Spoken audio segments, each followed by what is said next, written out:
Hey team, welcome back to my channel. Are you interested in writing this Python Tkinter with MongoDB database in less than 30 minutes? Let's do it. The source code for this video is available on my GitHub account. Go to github.com/software nuggets, then click on the Python shorts repository. Follow the arrows to movies, Tkinter, MongoDB.py. Download that to your computer. Let's step through this together. Let me begin by saying I went to this resource on the internet and there was a file to download. It was called movies.zip and I downloaded that file to my local computer. You can see here I unzipped that zip file and I have movies.json. Notice the size of that file, 43 megabytes. Here you can see I fired up Mongo shell. It tells me I'm connecting to this URL. You'll remember this when we do our programming in Python. Now let's begin by saying show DBS. Now notice I don't have a database called W3C, and we are going to create that when we load this file in. Let's do that. As you can see, I'm going to be using Mongo import. Now --db W3C will be the name of my database. My collection will be called movie, and the file will be that MongoDB movies.json, that 43 meg file. Let's load this up into MongoDB. Notice I just type the name of my batch file, hit enter. 3 seconds later, it's all loaded. Here are the commands: show DBS, show databases. Notice W3C. Then I said use W3C, and then show collections. There's our movie database, 43 megs, have now been installed in MongoDB. Let's begin. Notice I start with import statements. I have 9 of them. Then when we scroll down to the app, notice I have a class called movie app. It has a series of functions in there, and then main. And then you can see right away I had to create a variable called root. It's of type tk.tk. And then notice root becomes a parameter to the class object movie app. You can see that here. Now init is a constructor. That means every time you do one of these type operations, this fires. This is called a constructor. And root actually goes into this parameter called master. So that's how we get Tkinter into this class object. Now, once we get inside that, you can see that we create a table called movie search app. You can see that right here on the top of this app. And then I have our database connection. Now, just a few minutes ago, I showed you how we got localhost and how we got the port. I showed you about the database and then the collection. So all that should be very understandable. So now let's begin coding up this. So inside of the constructor, I'm going to call, I want to center the window. I want to set up my styles. I want to create the widgets that actually make the app, and I want to configure the styles. Let's do one by one. Let's begin with center window. You can see center window gets the screen height, the screen width, the window width, and the window height.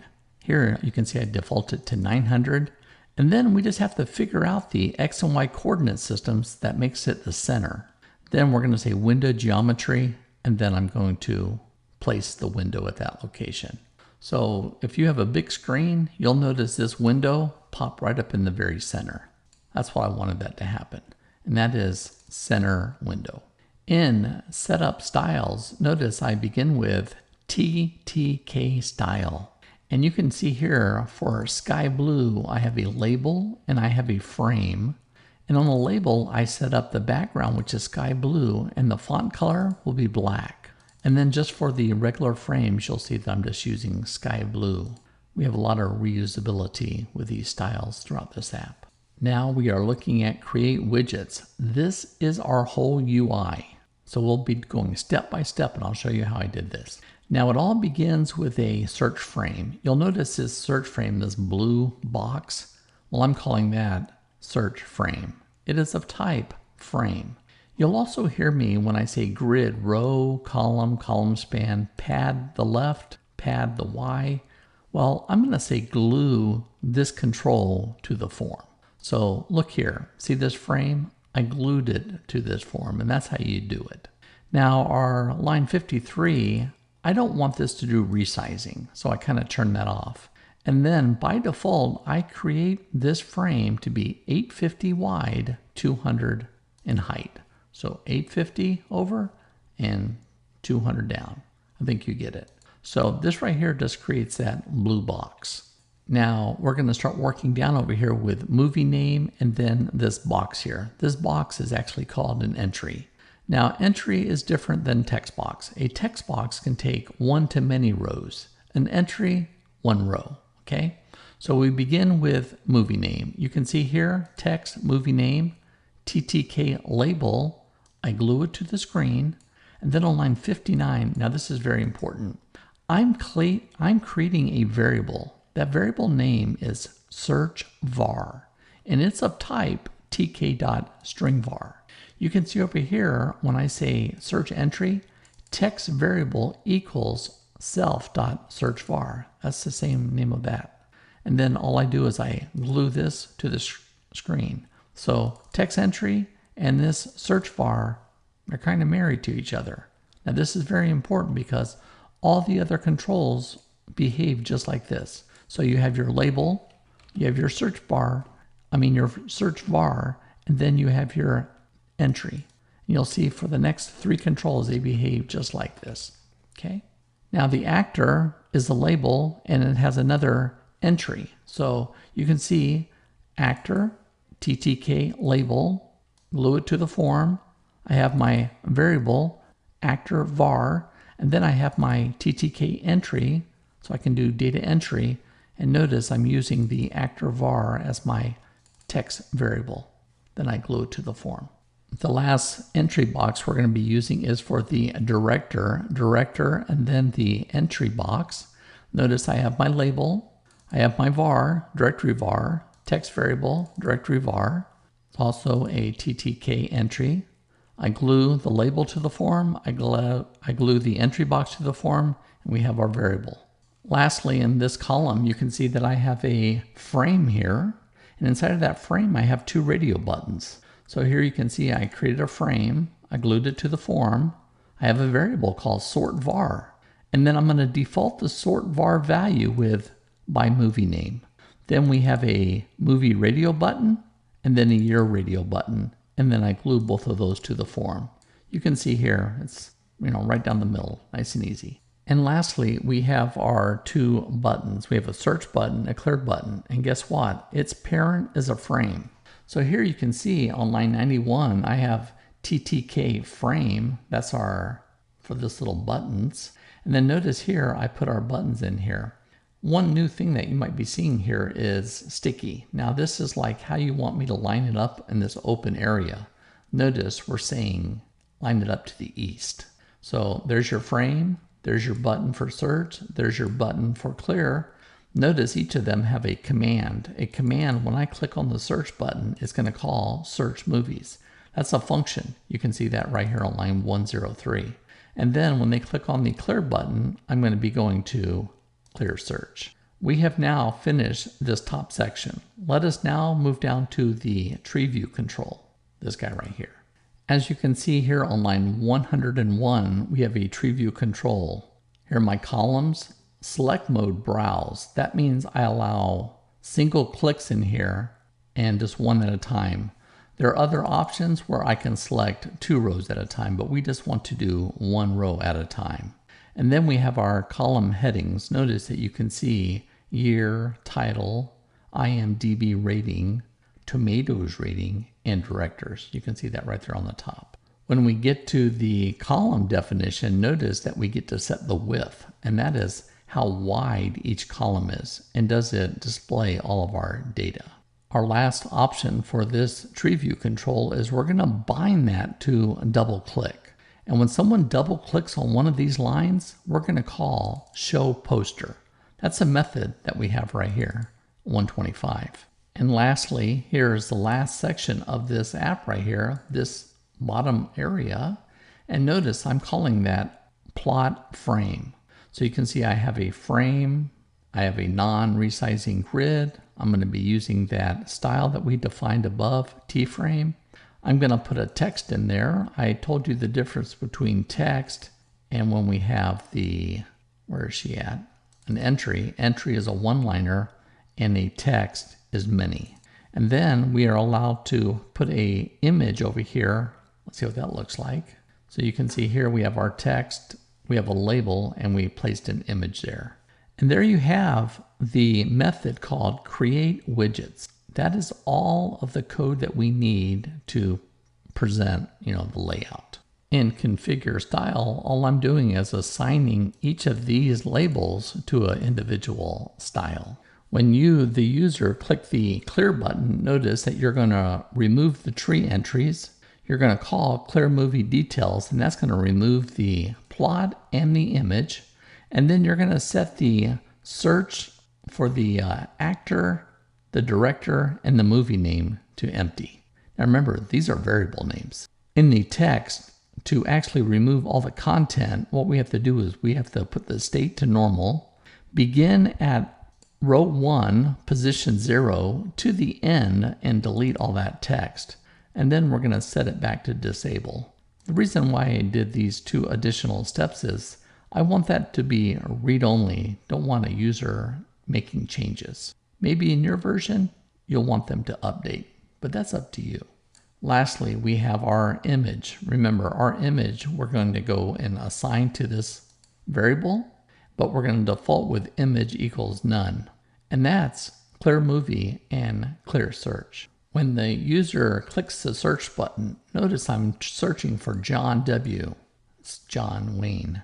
So notice I clear the tree, I clear the poster. Let's get the movie title from the variable search var. Get the actor name from the actor var variable and the director name. Now it's possible that you only gave me one of the values, and we'll be using and. So if someone was to give me a title and an actor name, that's the and clause. So notice I set the query to empty. If our variables have values, then assign those values to the query object. Notice how I use the get function on each variable to determine whether or not it has a value. Then our query gets modified by the sort criteria. Remember, I can either sort by the title or by the year. Now, projection is when we use MongoDB, I get to select the columns, and these are the columns I want to see. 1 represents true. I want these to come back. Our next line, line 193, you can see I have my collection. I'm going to call the find function, and notice I got my query, I got my projection, and then I have my sort criteria.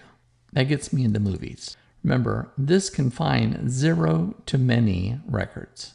So I have a for loop, and notice movie in movies. So here you can see I'm going to get the movie ID. That is that object ID, the year, the IMDb rating, tomato rating, and directors. Remember, directors was an array, so you could see many names there. And then once I get movies, notice I add that to our tree.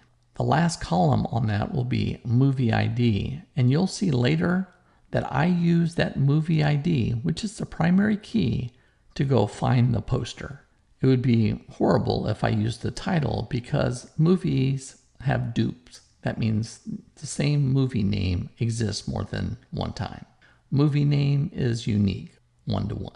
I think you got it. So now our tree is populated, and if we get an error inside of the query, I'm going to show you, please provide at least one search parameter. Okay, does that make sense? And that is search movies. Now, after search movies, and I have the image, as you can see here, it is possible that a user double clicks on this image, and that is what we're calling show poster. As you can see on 217, I'm saying find one. Above, we said just find. Remember, we get many rows here, 0 to many.